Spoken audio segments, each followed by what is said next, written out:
I could give you a step-by-step guide on how to create the best tomato sauce, but that's not really going to help you become a good chef. So I'm going to specifically explain why you make the choices that you would make in creating a tomato sauce. So let's start with the most important part, the tomato. You might think that the tomato originated or was somehow near Italy, but it actually came from Latin America. And during the 16th century, it was diffused during the exchange of the old world and the new world.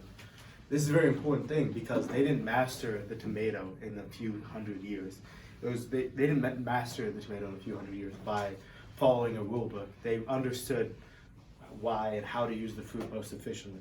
So speaking of the tomato, how do you decide what tomato to use? One might assume you would use some fresh tomatoes you get at Whole Foods, but actually I would advise against that. Because when transporting tomatoes, the specific design of a tomato or the geometric space or whatever that it consumes, because of when the tomato is fully ripe, it can't hold itself under its own weight. So transporting the tomato in its ripe state is impractical for mass distribution. So when you're distributing tomatoes, you have to distribute them when they're green and ripe, and add chemical additives to make them red. Although the chemical additives aren't necessarily unhealthy, they're merely an aesthetic design. They're merely aesthetic, and they don't really change the chemical makeup of the fruit. So the tomato itself is still as watery and as flavorless as it was originally. So in reality, the best tomatoes you would get is my example, which is a canned whole tomato. You can get canned diced tomatoes too, but I would advise against that because they add sodium chloride to make the edges and to make the cuts as solid as possible, which will leave pretty odd chunks in your end result. So when you're talking about or in addition to that, the main goal is to add canned whole peeled tomatoes, because when added with a bunch of heat, the tomato itself will disintegrate into a sauce anyways. So you don't really need to go through the process of blending it.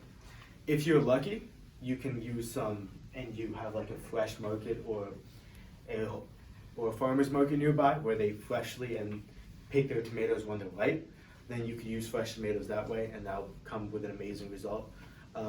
Another good thing to use would be grape tomatoes, because grape tomatoes are very spherical in design, so they're very stable under a lot of weight.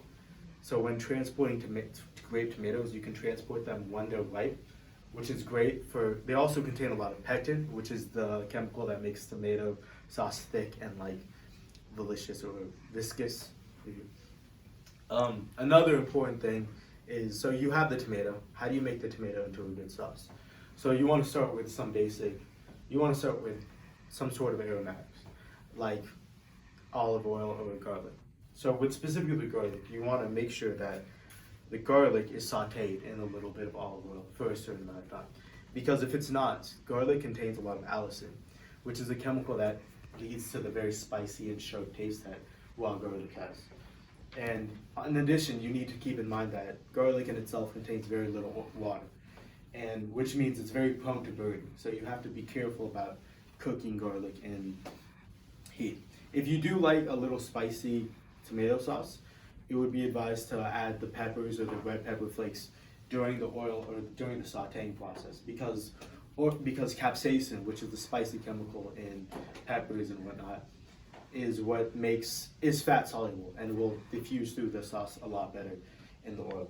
So when you saute the garlic, and once it reaches the point where the garlic is aromatic and is for about 30 seconds, then you can add the tomato sauce or the whole peeled organic tomato. Over a time span of 15 to 20 minutes, these will disintegrate themselves, and you can use the back of a spoon to crush it.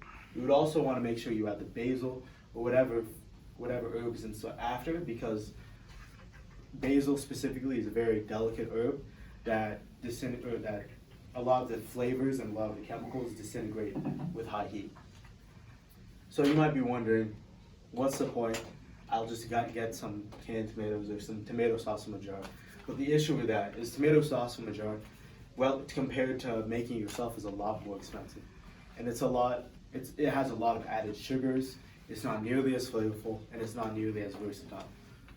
with a basic tomato sauce, you can freeze this for months and you'll be completely okay. And you can add this into literally anything. It's a good base for a lot of different sauces and soups and whatnot. So I think it's very important to stress why we make the decision we make and explain how to use culinary techniques and specifically the ingredients and how to maximize their flavor, because I can just give you a recipe and that's not going to really help you become a better chef. You need to understand why you make the decisions you make. And that's my speech.